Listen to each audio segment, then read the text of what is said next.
It's all too easy to take cheap shots against classic American cars for things like their size, their fuel economy, their horsepower per litre outputs, especially in the 70s, and yet I would say that despite the fact that England is probably the #1 country in the world for making those same stale old jokes, it's also the same country where for every one of those, you'll have 10 or 100 times as many people who point, gawk, comment, grin and stare at any car like this that rolls on by, with mirrored chrome, big fins, opulent interiors, pastel colours and white wall tyres.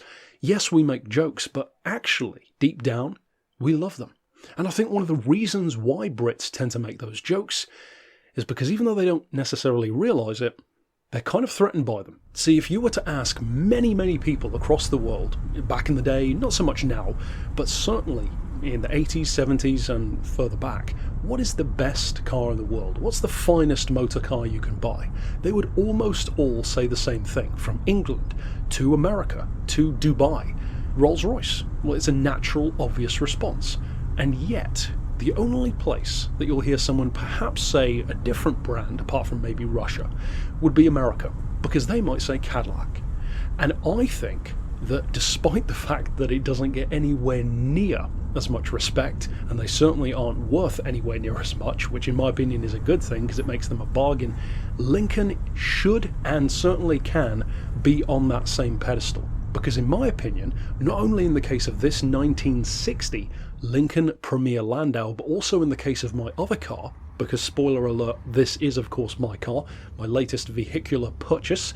My other car is also a Lincoln, a 1968 Continental Coupe with an even bigger engine and totally different styling. Yet, both of these cars, in my opinion, blow everything from England completely out of the water for their time. Compare this vehicle, a 63-year-old car, to the equivalent Jaguar, which I have driven here on the channel, a Jag Mark II from this same year of 1960, but even to a Rolls-Royce or a Bentley, and I'm sorry to say it, patriotism be damned, we're talking facts here, as I always do, this puts them to shame. Forget Rolls-Royce. I would never swap this car for a Rolls-Royce. I've driven a Rolls-Royce from 1990, and as impressive as it was, it still felt like it was catching up to what this was doing in 1960. Even as far as Cadillac, I would go so far as to say that Cadillac to me also has an element of paying for the badge, like Rolls-Royce does. Yes, Cadillac is fantastic, in the 50s and 60s in particular, but even then, Lincoln is such an under-the-radar dark horse to Cadillac, and more often than not, they are actually at least as good. In fact, in the case of my 1968 Lincoln, they were so good that they were a financial failure, because the whole point of that generation was to outdo Cadillac in every way, which they did. So people who purchased them never bought another car again. They just kept it. So it was a sales disaster. That to me is Lincoln's real legacy. Making cars which don't shout quite as much as a Cadillac, but definitely make at least as much of an engineering impression on you, to the point where if a 29-year-old in 2023 can drive a car from 1960 and tell you that this is genuinely one of the best cars, one of the best pieces of engineering from the perspective of myself as an automotive engineer by trade, that this is legitimately one of the most impressive cars I've ever driven, well, to me that should say something. Now, each can take their own or make jokes about what that says, or what that says about me or my skill, whatever the case may be. The fact is, just compare what this offers. This car had power seats, power windows, power steering, power brakes, auto-dipping headlights. This car was seriously advanced for its time, and not only that, the ironic thing is that most of the biggest jokes that us Brits make about these American cars actually fall completely flat on their face when they come up against any kind of scrutiny. Because consider this, the first thing that we say is that their fuel economy is horrendous.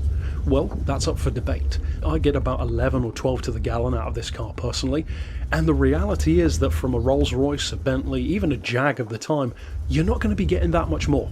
Certainly not in a Rolls-Royce or a Bentley, and this is from an era when even something like a Mini would have been lucky to get 30 miles per gallon. So let's not act like Britain was leading the charge on fuel economy here. The only things which you could buy that had genuinely good economy were pretty much mopeds or scooters. Secondly, people love to say that these cars cars were big and massively engined, but not particularly powerful and not particularly quick. Well, again, that is simply false. This particular car that I have, a 1960 shape, which you'll notice I have actually not referred to in the video as a Continental yet, because strangely enough it comes from the time when Ford was trying to make Lincoln and Continental into two different things, because they wanted Continental to be an even higher brand on the spectrum, to even more overtly take on Cadillac, because that was always the rivalry. That didn't really work. They joined them back together, and by the time of the JFK kind of shape, which everyone knows Lincoln for, it was pretty much back to business as usual, which I personally prefer. Technically then, this is not a Lincoln Continental as such, it's a Lincoln Premiere Landau, and then there was a Continental badged version as well. Incidentally, I would also strongly recommend, if you enjoy this video, checking out a video from Leno, who featured his version of this. He's got a, I believe slightly earlier, I want to say 1958, I think it might have been, strawberry red Continental version, and he has the different rear window. So on his, it has the breezeway rear window, which is kind of concave inward with a power window, which is just a great idea for all those exhaust fumes to go into the car, which personally I don't like the look of. It's very Ford Anglia-esque. Mine has the outward bowing rear window, no power, which I think looks way better. I think it much more suits the shape of the car, and for me and for my taste, I think it has aged a lot better as well. But to go back to the point of those engines, this one is actually not as big as my other Lincoln. My other Continental has the 462 MEL engine, which, as memory serves, I think was one of the biggest, if not the biggest Lincoln engine you could get. A 7.6 litre V8. Putting down 340 horsepower. So again, people just don't know what they're talking about when they talk about these engines not being powerful. I think most Brits think of all American cars as being like the 70s, with the fuel crisis. That is legitimate, they were awful, but these cars are from before that, back when they actually still had really impressive power. This is actually more impressive than that one, because this is the much more common, still MEL, still a big block Ford motor, but this is the 430, so it's a 7 litre V8. And despite being a motorcycle engine smaller than my other one, a full 600cc less, it still only has a 20 horsepower discrepancy. 320 horsepower in 1960 is a big number. That eclipses something like a Mark II Jag. I believe it's also significantly higher than a Rolls-Royce or even a Bentley of the time, and even more impressively, of course, the torque. These engines are known as bulldozers. They are sheer torque monsters, tugboats of engines that feel like you could easily tow the Titanic. And again, to really put the numbers down on the table, this car is putting out 465 foot-pounds of torque in a car that wasn't even designed for performance. That, to give it some perspective, is the same torque output as a first-generation Dodge Viper in the 90s from an 8 litre V10. That's insane for a car like this. These cars could hit 60 miles an hour in around 8 seconds. That is not slow. In fact, that's just behind something like a 2003 Jaguar XJ6, which is a smaller, far lighter car, with these being literally the biggest generation of Lincoln Continental ever made. This car is another 6 inches longer than my other model, which itself is massive. This is a 227-inch long car. That's about 6 meters or close enough. It's over 80 inches wide, and it's a little bit taller than the 1968 model as well. For a car like this, which weighs at least conservatively 2.5 tons with fuel and a couple of passengers and even minimal luggage, it is a truly massive, an enormous even, vehicle, and it feels such to drive. For a car that's only 2 inches wider than the 68 model, it feels like a hell of a lot more than that, and I love how different, in only 8 years, these two cars feel. And it's one way that I've noticed classic cars they jumped forward in terms of technology and feel and dynamics, much more from decade to decade than we do now. If you compare a 2023 car to a 2013 car, there will be differences, but a 2013 car still holds up really well. Whereas if you compare this 1960 to my 1968, the 68 genuinely feels like a sports car compared to this. It's so much better through corners, the brakes are so much more powerful, having on that model discs on the front from the factory, compared to this one having power drums on the front and the back, which admittedly do a way better job than the drums that I experienced on a Mark II Jag from this same year in a much lighter and what should be much more nimble car. That just didn't hold up, and this holds up so well. Certain things are of course a given. Masses of space, huge trunk, but also in terms of ride quality, comfort, of course they are a given. But I tell you what as well, cars like this to me have so much formed, reformed, and more than anything refined my realization when it comes to enjoying cars. See, I used to buy cars that I thought were really cool. Bentleys, Jags, Maseratis, Golf R32s, Evo 7s, and I loved all of them for very different reasons. But I realised as soon as I bought that first Lincoln, and then when I had the 66 Ford, and now with this one more so even than those other two, there is nothing to me that brings me more joy as a petrol head than seeing the joy that my car brings to other people. See, there are two types of flashy car that you can buy. There's the type of flashy car that makes everyone think you're trying to prove something. Fill in the blank on a brand. I'm sure we can all think of one. The car is all about you. It's about getting people to notice you, to imagine how much money you must make, and to think, oh, that guy, that girl, that whoever have arrived. They're a badass, they're cool, they're whatever. Then there's cars like this. When I show up, for example, to, say, the Haynes Breakfast Club, as I have in this car, and as I doubtless will again, this doesn't look like I'm the richest person there. In fact, somewhat ironically, cars like this, not least of which because of being a Lincoln, which doesn't hold as much value as a Cadillac, it's ironically probably one of the most affordable cars to show up to the Breakfast Club, and yet it attracts more attention than virtually everything else. It looks like I drove it out of the museum and straight into the car park. There's just something about certain cars through time, and these represent that to a T. They are just cars that bring everyone joy. They bring joy to you as the owner who gets to drive it. There are people who go to meets and shows who love looking around cars. When I took this car to its first Breakfast Club at the aforementioned Haynes meet, when I opened the doors, the bonnet, the boot, it immediately drew crowds, and it had crowds, and I mean crowds, around it all morning. Even when I didn't even bother standing with the car, I was walking around looking at other stuff, there was always, when I'd look back over my shoulder, so many people around the car, and I would often let people sit in the car and enjoy it, because to me that's what it's about. This is not a car that's designed to make me look good, it's a piece of drivable art from a time that, yes, was a long time ago, but in many ways has stood up to the test of time so outstandingly well that it really is kind of an unarguable pointer, one of the many, depending on your brand of choice when it comes to classic American stuff. And there are so many different ones that everyone has their own preference. For me, clearly it's Lincoln.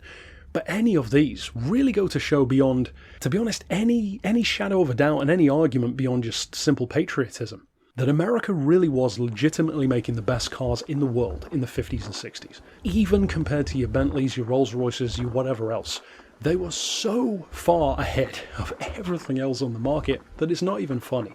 The fact that a car like this can even be driven today by someone of my age with modern traffic and actually be used as I use these as my daily drivers over 100 miles a week and still even be useful for that, but also be a vehicle that I'm not scared to take out because it's not worth as much as an E-Type, a Daytona, a fill in the blank. It means that it's in such a beautiful sweet spot wherein it's a car that looks $1 million, but that you can freely use without worrying too much about a scratch here or a little bit of dirt there or some extra mileage, because you don't really have anything to prove and you don't have any kind of value to maintain. If it goes up in value, great. If it doesn't, that's also great. And to me, I think that's one of the things that I love the most about these Lincolns. If this were a Cadillac, it would be worth more, but I'd be paying a lot more to get it in the first place, and what would I really gain? Some people might recognise the badge. I'd get some extra resale value, I guess, in the long run. I don't buy cars for that. If you're buying cars for an investment, sure, but if you're buying a classic to use it, I can obviously wholeheartedly recommend a Lincoln, because even if you get a fuel crisis car, which of course I would not recommend as much, but even if you go for one of them, you just get so much of everything you would want from that experience for so much less money than any of their equivalent other cars. So to me, although this might be a little bit of a different review, as of course it has to be, because for many people a third generation Lincoln Continental is not the kind of car that pops up at your local dealership every weekend, which is exactly the reason why I thought I had to have this one, and I don't regret the purchase at all. To me, Lincolns represent such a superb choice of classic car. If you are an American car fan, if you've always dreamed of a classic American car in the vein of your big Cadillacs, Duesenbergs, Lincolns, that kind of stuff, I would say that Lincoln is definitely the first place that you should look. Because even though they're still not super common, they're never particularly expensive, at least here in the UK, because most of them don't tend to be show queens anyway. They have decent mileage, they have some use, they have some things here and there which might need to be updated or fixed. But again, that's part of the charm. And what you're getting is a car that shares a lot of parts with other models. The MEL engine, for example, is Mercury, Edsel, Lincoln.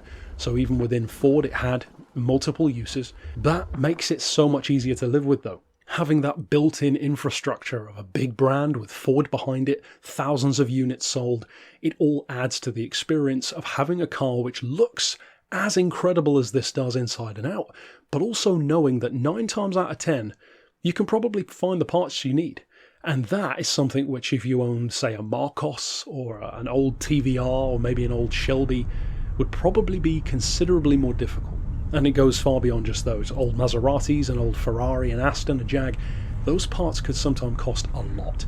And the more obscure the brand you go for, of course, that's going to be exaggerated. For me, this is exactly my kind of purchase, exactly my kind of car. I adore how different this car, which I call Mary Todd, is to my other Lincoln, Abe.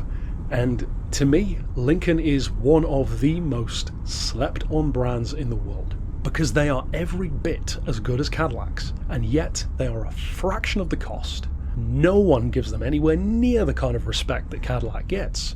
And much like how Bentley was often in the shadow of Rolls-Royce but makes incredible cars, likewise with Lincoln. So for me, that's my overall thoughts from a bit more of an academic sense on this side of things. I'm personally very happy that the Continental and Lincoln names reformed after this generation, and to me this also represents kind of the pinnacle of the 50s. My 68 car represents everything great about the 60s that culminated into that right before the fuel crisis, and to me this is everything great about the over-the-top excess of the 1950s with the fins, the chrome, the aviation inspiration, and puts it all into one car. The dawn of a new decade, but very distinctly still in the 50s in the best ways. They're cars that look like museum pieces, but kind of feel like muscle cars underneath, and that makes them so much more usable. And incidentally, don't get bogged down in the weeds trying to find the specific naming of cars like this, because you've got the Lincoln Continental Mark V, or a Continental Mark III, or a Lincoln Mark V, or a Lincoln Premiere Landau. There's so many ridiculous different names that they called these things, and they're all basically the same platform. So you can very much get into the weeds. For me, I refer to this as a Lincoln Continental Premiere, which technically it isn't, but it also is. So ultimately, that is it for my review on my 1960 Lincoln Continental Premiere Landau. I hope you've enjoyed it. I certainly do. And who knows, maybe if you live in the south of the UK, you might see me at some shows. But until next time, I'll see you then. Of course, you can check out my review on my 1968 model and my aforementioned 66 Galaxy, as well as modern cars as well here on the channel. And until next time, I'll see you then. But for now, as always, thanks for watching.